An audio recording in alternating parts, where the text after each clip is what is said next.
Open it up. Let me get straight into it.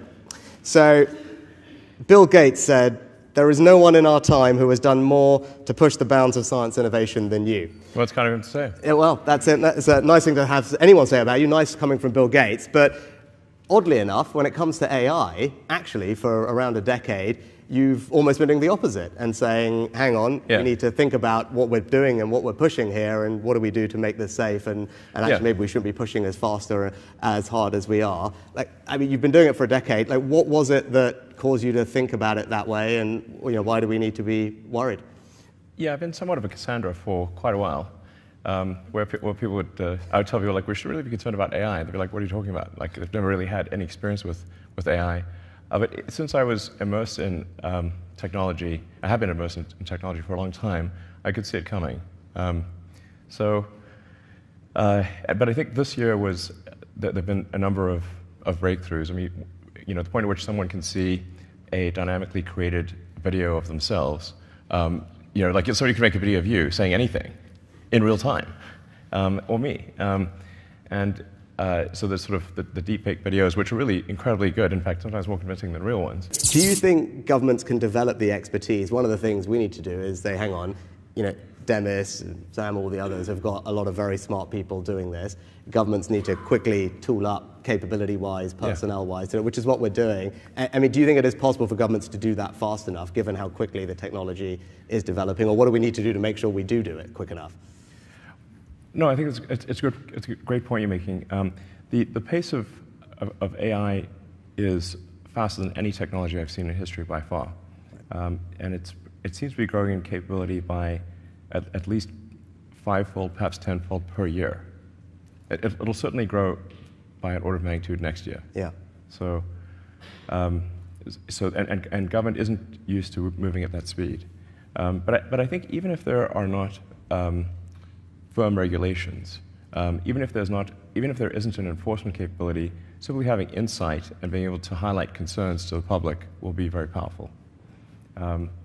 So even if that's all that's accomplished, I think that will be very good. Okay. It's just the pace of advancement here is unlike anything all of you have seen in your careers in technology. Is that fair? Because you've got these kind of compounding effects from the hardware and the data and the personnel.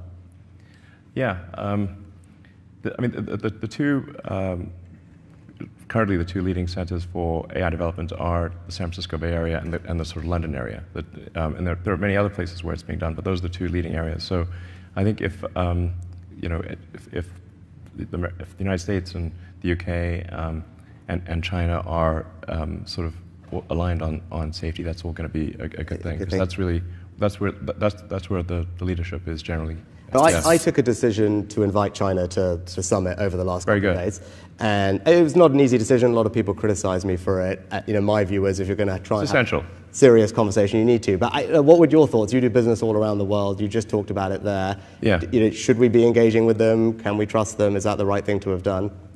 If China is not on board with AI safety, it's somewhat of a moot situation.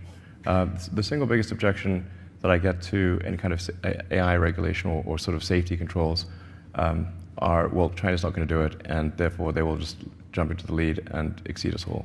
But actually, China is willing to participate in AI safety, and thank you for inviting them. And they, I think we should thank China for attending. When I was in China earlier this year, my main subject of discussion with the leadership in China was AI safety, and saying that this is really something that they should care about, and they took it seriously, and you are too, which is great. And having them here, I think, was essential. Really, if they're not participants, it's pointless. There was a good debate today we had about open source. And I think you've kind of been a proponent of algorithmic transparency and making some of the X algorithms public. And I think we were talking about Jeffrey Hinton on the way in. Yeah. He's been very concerned about open source models being used by bad actors. You've got a group of people who say they are critical to innovation happening in that distributed way. Look, it's a trick. There's probably no perfect answer, and there's a tricky balance. What are your thoughts on how we should approach this open source question, or where should we be targeting whatever regulatory or monitoring that we're going to do? Well, the open source algorithms and data tend to lag the closed source by 6 to 12 months. But given the rate of improvement, there's actually therefore quite a big difference between the closed source and the open. If things are improving by a factor of, let's say, 5 or more, then being a year behind you're 5 times worse. So it's a pretty big difference, and that might be actually an okay situation. But it certainly will get to the point where you've got open source AI that can do. That will start to approach human-level intelligence or perhaps exceed it. I don't know quite what to do about it. I think it's somewhat inevitable that there'll be some amount of open source, and I guess I would have a slight bias towards open source, because at least you can see what's going on, whereas closed source, you don't know what's going on. Now, it should be said with AI that even if it's open source, do you actually know what's going on? Because if you've got a gigantic data file and sort of billions of data points or weights and parameters, you can't just read it and see what it's going to do. It's a gigantic file of inscrutable numbers. You can test it when you run it. You can test it. You can run a bunch of tests to see what it's going to do, but it's probabilistic as opposed to deterministic. It's not like traditional programming where you've got very discrete logic, and the outcome is very predictable, and you can read each line and see what each line's going to do. A neural net is just a whole bunch of probabilities. I mean, it sort of ends up being a giant comma-separated value file. It's like, our digital god is a CSV file? Really? Okay. The thing that comes up most, actually, is probably not so much the stuff we've been talking about, but jobs. It's what does AI mean for my job? Yeah. Is it going to mean that I don't have a job, or my kids are not going to have a job? Now, my answer as a policymaker, as a leader, is actually AI is already creating jobs, and you can see that in the companies that are starting. Also, the way it's being used is a little bit more as a co-pilot necessarily versus replacing the person. There's still human agency, but it's helping you do your job better, which is a good thing. What would your kind of observation be on AI and the impact on labor markets and people's jobs, and how they should feel about that as they think about this? Well, I think we are seeing the most disruptive force in history here. Where we have for the first time, we will have for the first time something that is smarter than the smartest human. And that, I mean, it's hard to say exactly what that moment is, but there will come a point where no job is needed. You can have a job if you want to have a job for sort of personal satisfaction, but the AI will be able to do everything. So I don't know if that makes people comfortable or uncomfortable. That's why I say if you wish for a magic genie, that gives you any wishes you want, and there's no limit. You don't have this three wish limit nonsense. You just have as many wishes as you want. So it's both good and bad. One of the challenges in the future will be, how do we find meaning in life? If you have a magic genie that can do everything you want, I do think it's hard. When there's new technology, it tends to usually follow an S-curve. In this case, we're going to be on the exponential portion of the S-curve for a long time, and you'll be able to ask for anything. It won't be, and we won't have universal basic income. We'll have universal high income. So in some sense, it'll be somewhat of a leveler or an equalizer, because really, I think everyone will have access to this magic genie. And you'll be able to ask any question. It'll certainly be good for education. It'll be the best tutor you could, and the most patient tutor. Sit there all day. As a leader, I think work is a good thing. It gives people purpose in their lives. And if you then remove a large chunk of that, what does that mean? And where do you get that? Yeah. Where do you get that drive, that motivation, that purpose? I mean, you were talking about it. You work a lot of hours. I do. As I was mentioning when we were talking earlier, I have to somewhat engage in deliberate suspension of disbelief. because if I'm putting so much blood, sweat, and tears into a work project and burning the 3 a.m. oil, then I'm like, wait, why am I doing this? I can just wait for the AI to do it. I'm just lashing myself for no reason. Yeah. Must be a glutton for punishment or something.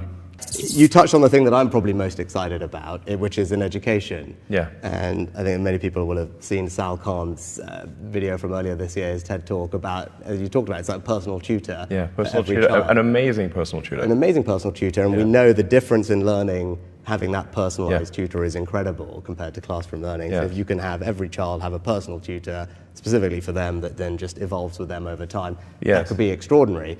And so that, for me, I look at that, I think, gosh, that is within reach at this point, and that's one of the benefits I'm most excited about. Like when you look at the landscape of things that you see as possible, what is it that you are particularly excited about? I think certainly AI tutors are going to be amazing. Perhaps already are. I think there's also perhaps companionship, which may seem odd because how can the computer really be your friend? But if you have an AI that has memory, and remembers all of your interactions and has read everything, you can say like give it permission to read everything you've ever done. So it really will know you better than anyone, perhaps even yourself. And where you can talk to it every day, and those conversations build upon each other, you will actually have a great friend. As long as that friend can stay your friend and not get turned off or something. Don't turn off my friend. If you empower people as sensors, then there's going to be some amount of bias they have, and then whoever appoints the sensors is effectively in control of information.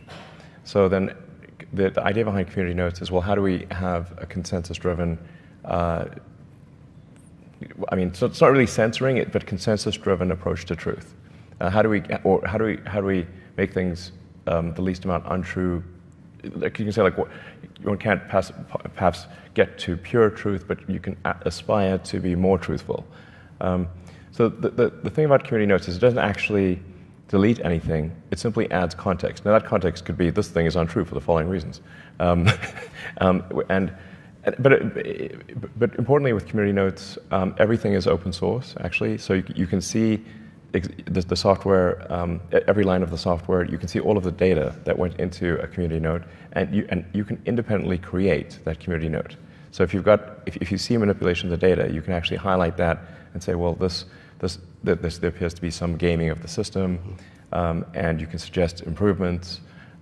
So it's maximum transparency, which is, I think, combined with the kind of wisdom of the crowds and transparency to get to a better answer, is it?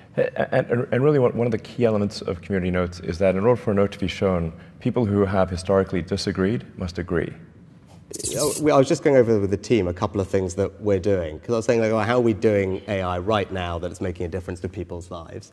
And we have this thing called gov.uk, which actually when it happened several years ago was a pioneering thing. All the government information brought together on one website, gov.uk, and so you need to get a driving license, passport, any interaction with government. It was centralized in a very easy, relatively easy to use way. Better than most. Better than most. Yeah. Exactly. So we're about to deploy AI across that platform. So that is something that I think several million people a day use, right? So a large chunk of the population is interacting with gov.uk every single day to do all these day-to-day tasks, right? Every one of your customers is doing all those things.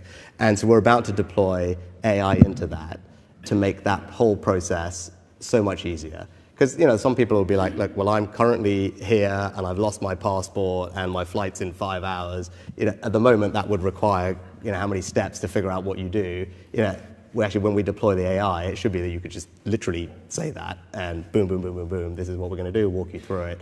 And that's going to benefit millions and millions of people every single day, right? Because that's a very practical way in my seat that I can start using this technology to help people in their day-to-day lives, not just healthcare discoveries and everything else that we're also doing. But I thought that's quite a powerful demonstration of literally your day-to-day customer seeing actually their just day-to-day life get a little bit easier because of something that Elon Demis and others in this room have helped create. Yeah, no, exactly. The most immediate thing is just being able to ask, like having a very smart friend that you can ask anything. Right. Ask how to make something, how to solve any problem, and it'll tell you. So and obviously companies are going to adopt this. So I think you'll have much better customer service, I guess, essentially. That'll probably be the first thing you notice. And then we talked about education. Yeah. So having a tutor, so if you're trying to understand a subject, like having a phenomenal tutor on any subject, that's really pretty much there already almost. I mean, we need to, obviously AI needs to stop hallucinating before, it can't give you, we still have a little bit of the problem where it can give you an answer that's confidently wrong, with great grammar. And bullet points and everything and citations, it was not real. So it has to be okay. We need to make sure it's not giving you confidently wrong tutor answers. But that's going to happen pretty quickly, where it is actually correct.